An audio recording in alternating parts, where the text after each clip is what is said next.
As many of you know by now, Frida Kahlo is one of Mexico's most iconic artists, known for her bold colors, symbolism, and unmistakable style like that eyebrow and the animals.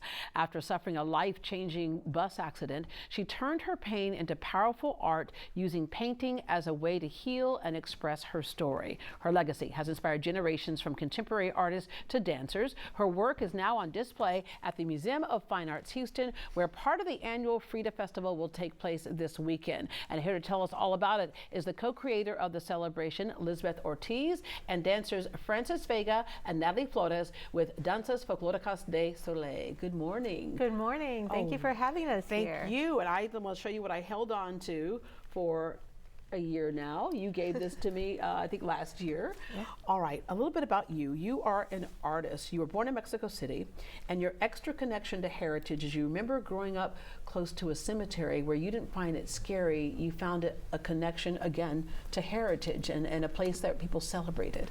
Well, yes, that's correct. I was born between two cemeteries, and in a very Mexican way, we never find things scary. We just find them interesting and make a big party out of it. Yeah. So that's what the cemetery was. It was a gathering of family, remember and honor our loved ones. Yeah. My Frida was backwards. It was like but now it's now it's actually Frida.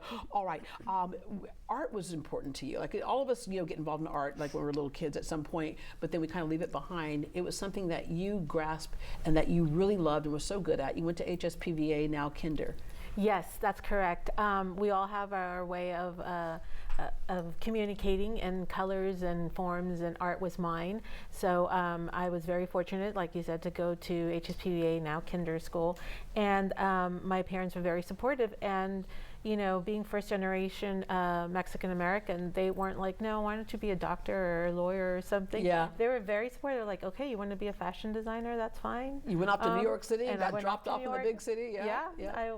That's where I came into adulthood, and was now in the middle of this cosmos full of different cultures and people, and I really came into my own identifying with my culture. I was there for 9/11, and that's when I started doing Day of the Dead altars. All right, Frida Kahlo. I remember going to Mexico years ago, gosh, in the late 80s, and we kept seeing this woman. I'm like, there's that woman again. There she's with the eyebrow and the monkey again, right? The whole bit. So we set out to learn more about her, but Frida Mania has taken off a lot more now. I love these pieces that you have right here. Gorgeous, gorgeous pieces. Of course, her artwork is actually on display at the Museum of Fine Arts right now, but these are absolutely beautiful. These are yours right here? No, these are different artists, so I curate the art component. Okay. Julie Cerrath is the artwork that's close to you. She's local, she's from Houston, and those are acrylic on canvas. And this Rosie, the Riveter Frida, is from Maria Kane, who is from Las Vegas. Yeah. But yeah, we have from students up to professional artists that participate in our festival every year and love sharing their vision and inspiration from Frida. Yeah. And part of that vision is going to be Frances Vega. You're one of the dancers here. Now you look like a monarch butterfly when those wings are spread for a reason. But you dance folklorico, your Salvadoran Mexican heritage. Why is it important to you to keep this alive? I find it very important to keep it alive. It's a way of showing not only my heritage, but it's also important for me to essentially be an ambassador for a community of people who didn't have the opportunity to really showcase their folklorico. Yeah.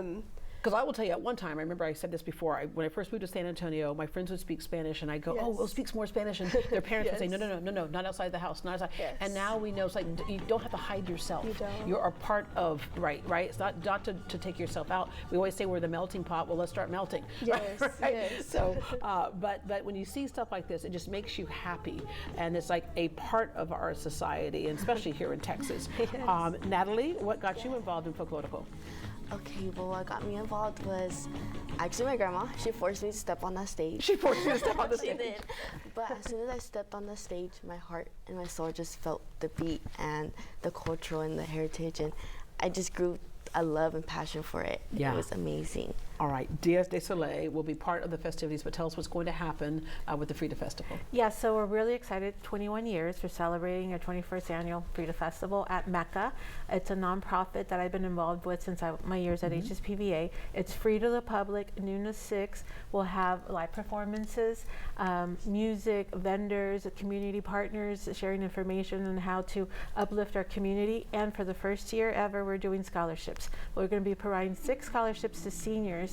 And we welcome, the applications are still live on our website, fridafestival.org, and we just want the whole community to come in and have a good time. All right, and we will enjoy the monarch butterfly dance. Of course, the monarch butterfly, as you know, the butterflies they go through their whole process, and then they're finally out there moving their wings. Again, the Frida Festival will take place this Saturday at the Mecca Dow from noon to 6 p.m. Then the celebration continues Sunday with a Frida lookalike contest and other activities at the Museum of Fine Arts Houston from 2 to 6 p.m. For tickets and more information about this event, you can visit greatdayhouston.com. And now here are our beautiful dancers doing the monarch butterfly dance that we just spoke about, performed by Francis Vega and Natalie Flores with Danzas Folklóricas de Soleil.